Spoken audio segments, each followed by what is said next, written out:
Tuesday night. It means the Davenport Panthers are here, and we're ready to talk football. And let's reflect back on last Saturday. They took on the Northern Michigan Wildcats in homecoming, and it had some fun times. Back to pass, Whitaker in the pocket. Good protection over the middle, and it is caught for the first down. Breaking a tackle, 40. This is Peyton Brown, 30. Peyton Brown, 20, 10, 5. Touchdown, Davenport! Peyton Brown with a grab and a nice throw from Jason Whitaker, and that thing got things started. Davenport goes on to beat Northern Michigan 24-12 in homecoming. Davenport now 2-0 in conference play. In first place, 5-0 overall, the only undefeated team in the GLIAC. They are ranked 16th in both of the major polls right now, and so we'll talk about tonight on the show. We'll talk about that game. We've got some special guests joining us. First of all, from the football team, Austin Allward, defensive lineman, redshirt junior from the Grand Rapids area. He'll be our player guest. Also, Stacy Snider, the men's golf coach, will join us, and we'll learn a little bit more about the golf team, the men's golf team. And we'll also, in our final segment, preview this Saturday's game as Davenport heads to the Motor City to take on Wayne State. Wayne State got its first win in the league last Saturday, a dramatic win over Michigan Tech. We'll talk about that in Davenport's time. But we welcome the head coach, Sparky McEwen, here right now as we'll talk about it. Coach, let's get your overall reflections. It was a game that you won, and the game wasn't quite as close as the score indicates, and yet the game could have been a lot more one-sided, barring a few mistakes on your squad's team. Oh, yeah. Our kids, we always talk about, winning, whether it's by 1 point, 30 points. We don't really care about that. We talk about getting the almighty W, okay? It's important. And, these are student athletes. At the end of the day, they're young. They're going to make mistakes.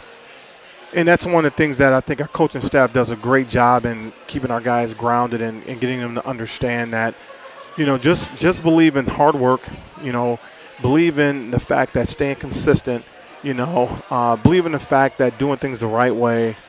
If you keep those things in alignment, ultimately you're going to come on top in just the game of life, So I was really excited about that win, and we've always played great games against Northern Michigan, and I thought we did some really good things in all three phases of the game. Obviously, I've never been affiliated in a game where we had 2 turnovers pretty much in our own end zone, and we got to clean that up. It was wet out, and it was one of those things where you got to be more mentally tough, than your opponent. And but other than that, man, I thought, defensively we gave up a score at the very end as the buzzer was going off. We had our, we had some of our reserves in, and that was unacceptable.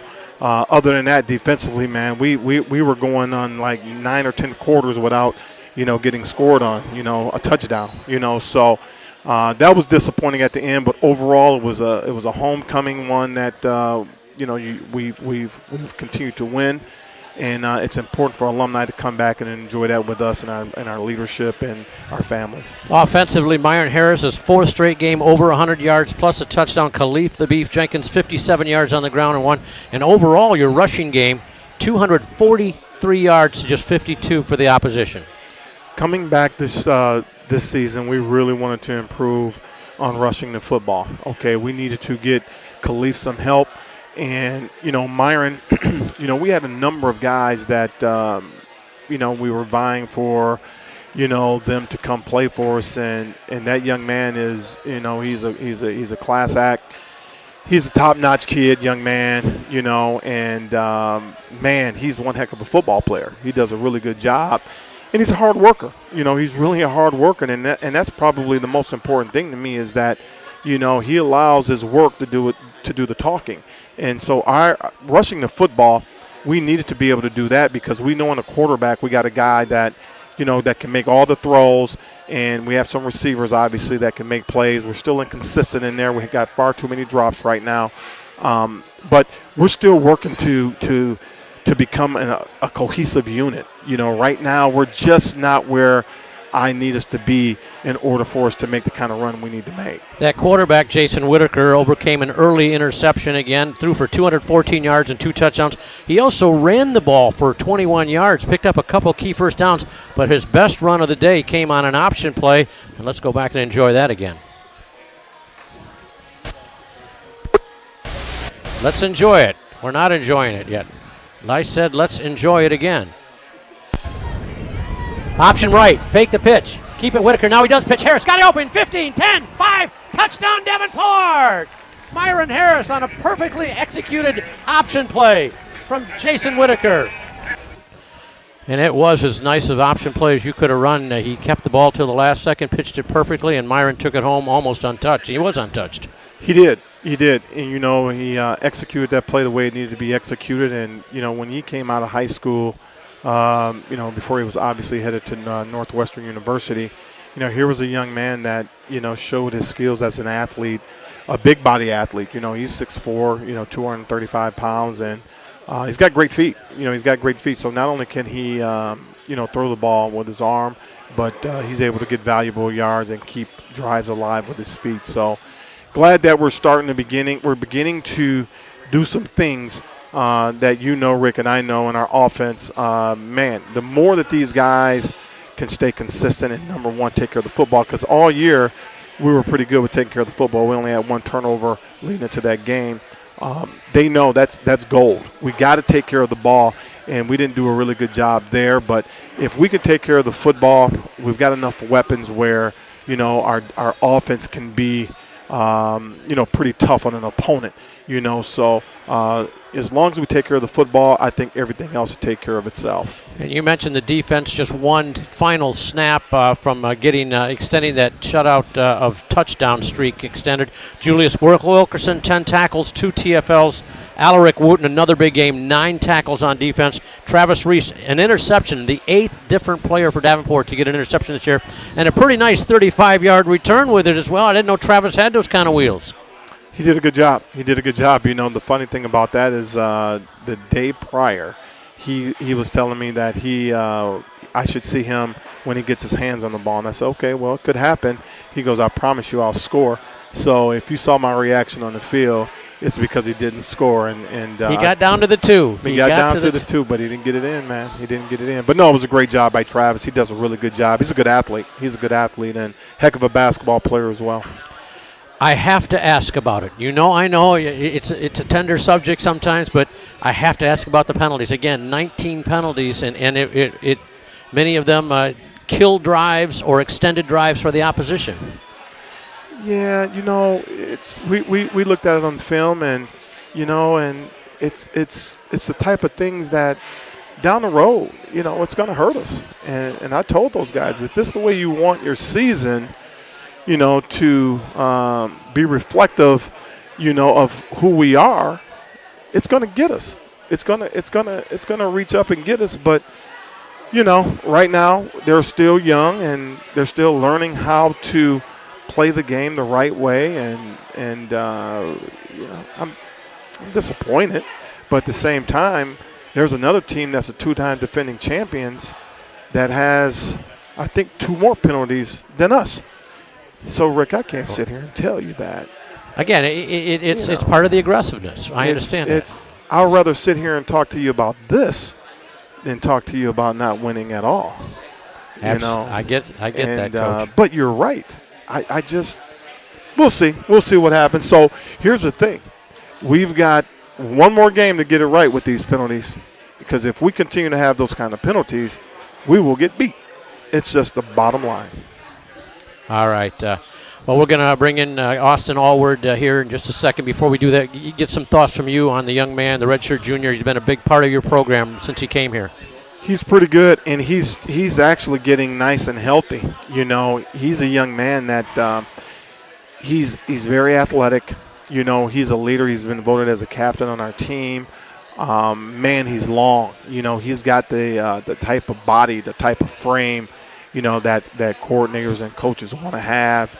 He's got a high football IQ. He plays the game the right way. He picked up 30 pounds, on the off season. So, he's doing all the things that we need him to do. He's a lead by example guy. We love that, as coaches. And I'm proud of him. He's come from a great, family. They've done a great job with him, and he's one of my favorites, man. He's one of my favorites, and he continues to do things, the right way, and that's what we talk about. Respect the game, do the game the right way, treat the game the right way, respect your opponents. That's who he is. All right, we'll take a quick time out, and then we'll come back and visit with Austin Allward as we continue with the Davenport Coaches Show live from Uccello's in Caledonia.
Testing.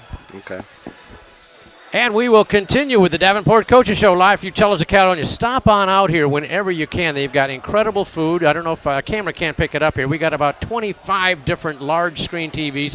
There's all kinds of sports going on: football, baseball, playoffs, everything you want to see, as well as college and replays, and just everything you want for a great setting here. And the food is to die for here at Uccello's of Caledonia. So stop on out. They'll take great care of you, and you'll come away satisfied. I guarantee you that. Our guest right now, Austin Allward, defensive lineman from Middleville, Michigan, just down the road, about 5 minutes down the belt line here. And glad to have him. Went to Thornapple Kellogg High School. Last year he was named a first-team All-GLIAC as a defensive lineman. And before we get to this year, Austin, let's talk a little bit about last year, how satisfying that was for you, not individually with that award, but also how that team turned around and got nationally ranked and made the playoffs. It was incredible to be a part of something on that level I've never been a part of. So day in, day out with the team, it's cool to see the hard work paying off and being a part of something that great. Take you back to that postseason banquet when they were we were watching the announcements there at the banquet room, and you didn't know if you were going to get in or not to the playoffs. What were your thoughts, and what was that like, if you recall it? Everybody was very, very hopeful.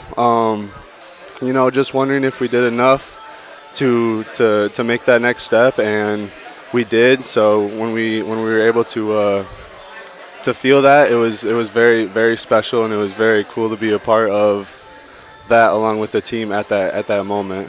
Coach mentioned you're named a captain. How important was that to you?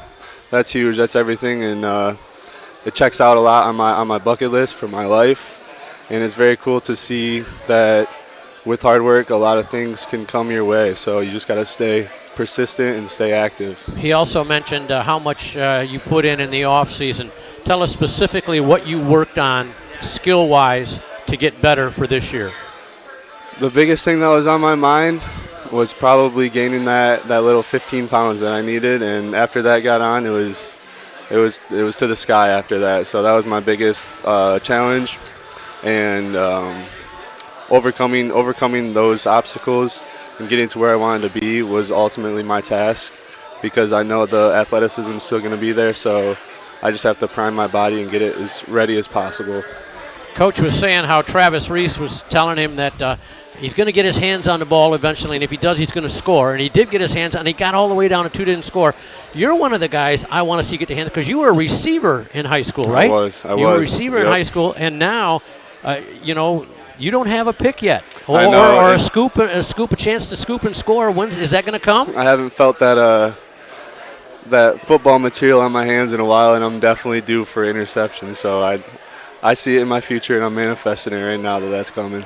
Let's talk a little bit about your background as a player. First of all, biggest influence as a player as far as helping you to become the player that you are today. Biggest influence will be the people around me 100%. You are who you surround yourself with, and with this coaching staff and these teammates, the sky's the limit. Did you have statistical goals? I mean, last year you had 46 total tackles and 14 tackles for loss, 6.5 sacks. Did you go in saying, I want to get more in this category, or do you just say, just play the game as it comes out? I definitely start with a goal in mind to help build the path, but once the play comes into play, there's no thinking about what I'm going to do. I just got to do it. So at the end of the day, when I check those stats and see my numbers, ultimately that's when I'm like, okay, I do remember this play. Actually, I do remember that. But no, I'm never looking for stats. I'm just looking to have a good time out there and play with my brothers. Business administration major, and you've got some business plans after school, right? I do. I'm scheming up on some personal training, some fitness centers. You're still doing personal training? It's definitely a hobby, but with football right now, I'm diving fully into what is in front of me right now. So you think you might have your own training center someday down the road? Oh yeah, 100%. That's fantastic as well. Your dad, big part of your life. Tell us about him. He is, yeah. My whole family. I'm very family oriented. Between my father and my mother, they did a great job of being able to put me in the position that I am in today. My siblings, they always gave me a hard time, but they always pushed me to be my best. And it's cool to see that I can live out something that they always known that was in me. All right, finally, Austin, what can we look forward to from this team the rest of the way out? Because you got a great start, with a ranking and an undefeated record so far, 5-0. Yes, sir. Day in and day out, it's going to be a challenge every day, and overcoming those little challenges, winning the day as a unit. That's going to be ultimately what brings us up the chart. All right, great to have you here, buddy. Always, you're one of my favorites, you know that. But we look for more big things from Austin Allward, the redshirt junior, on the line. We're going to take a break. We're going to switch gears, talk a little men's golf. Stacy Snider, the men's golf coach, is going to join us. We'll talk it. Stay with us here on the Davenport Coaches Show from Uccello's in Caledonia.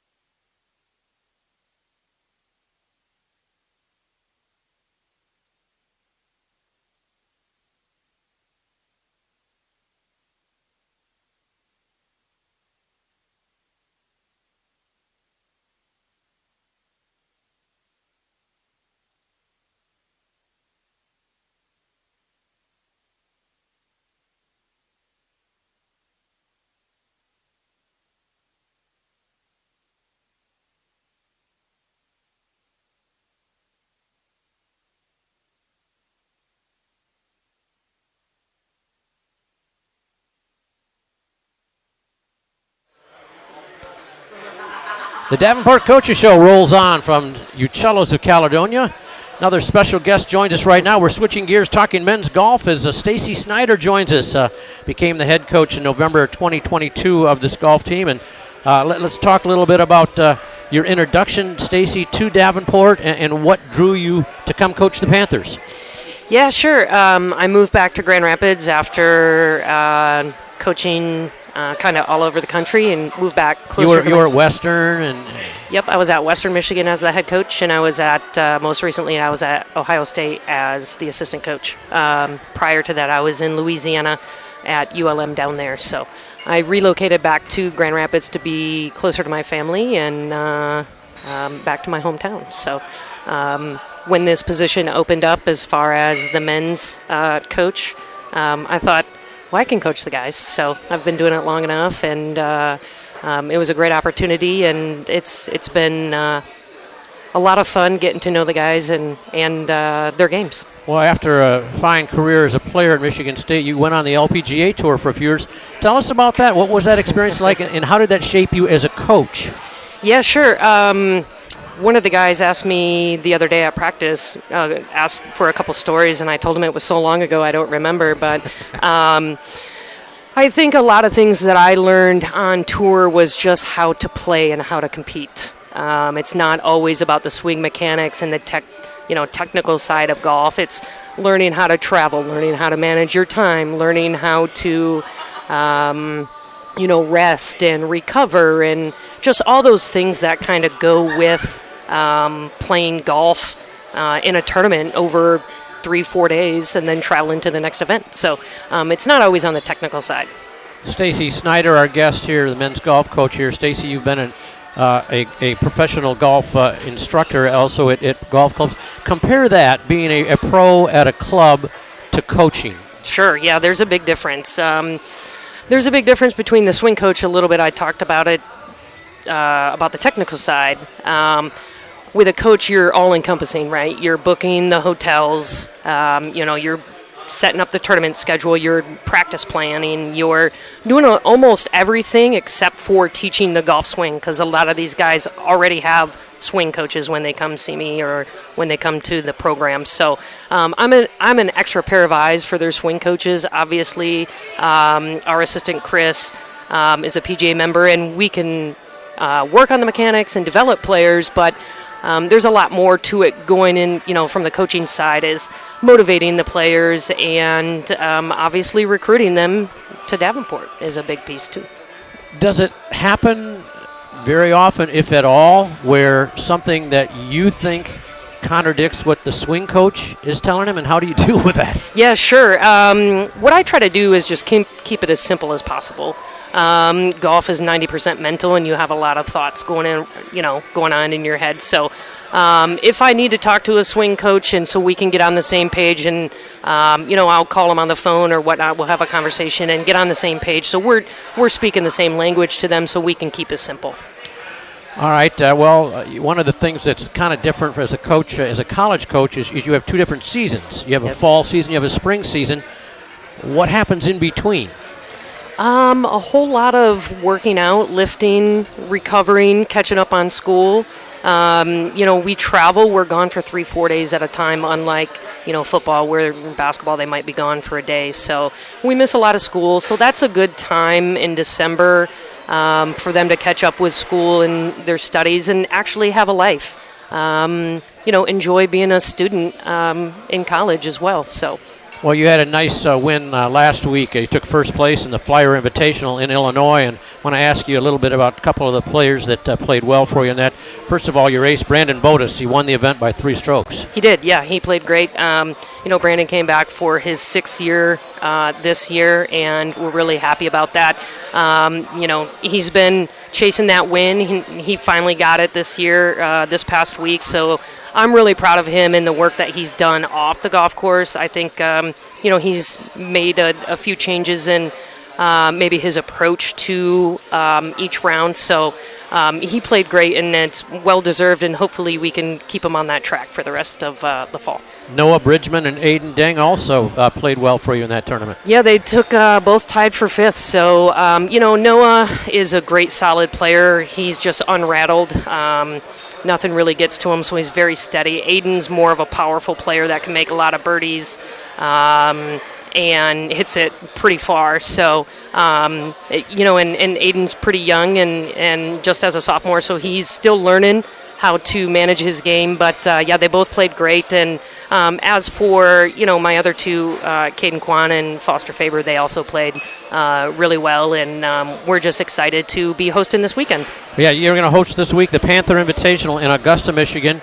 What duties do you have other than coaching your team when you host invitations? Because there's got to be a lot of mechanics and things you have to do as the host coach. Yeah, definitely. I'm very fortunate. Actually, Melanie, the women's coach, has kind of taken control of the event because they run the women's event simultaneously on a different golf course at Gull Lake View. So I've been very fortunate. She's done all that hard work, but there is a lot that goes into it, coordinating all the coaches and the travel and accommodations, and the live scoring seems to be, every tournament you go to seems to be a challenge with the different platforms we use. So there are a lot of logistic things that go on behind the scenes besides coaching. So it's a lot of organizational type items. All right, and finally, Coach, this is a question I've always wondered about a golf coach, and that is when your team is competing, how do you decide where you're going to go? I mean, do you go with the people that are playing well, or do you say, no, I want to go where the people who are struggling a little bit? Yeah, definitely. I think each coach has a different approach. I like to myself kind of, before the tournament starts last week, we sat down as a team and we went through each hole. We asked each player, where they would like us on a specific hole that might be challenging to them. just to give them that extra bit of confidence or, reassuring their club selection. So I like to go to the places, spots in the golf course where poses the most trouble potentially for our players. Well, our men's golf team's obviously in great hands with Stacy Snider. Stacy, thanks for stopping by. Go get some more of that Uccello's great food. Great, I will. Thanks for having me. All right, we'll take a break, come back and talk with Sparky about this coming week, the game in Detroit against Wayne State. Stay with us on the Davenport Coaches Show.